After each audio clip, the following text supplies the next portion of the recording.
तर पुण्यातल्या रस्त्यांवर जरी पाणी साचत असलं तर इकडे पिण्याच्या पाण्यासाठीची पुणेकरांची चिंता मिटली आहे. पुण्याला पाणी पुरवठा करणाऱ्या धरणांमध्ये चांगला पाऊस झालाय.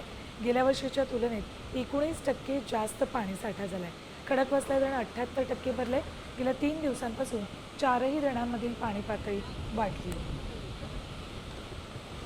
पुण्याला पाणी पुरवठा करणाऱ्या धरणांमध्ये किती साठा आहे बघा. खडकवासला धरणात 78.39%,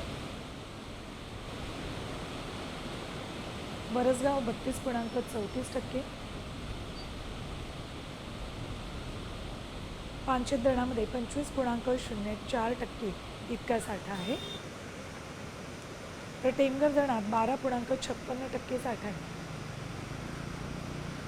खडकवासला धरण साखळीत मोठ्या प्रमाणात साठा आहे. यावर्षीचा एकूण साठा आहे पुण्यात 31.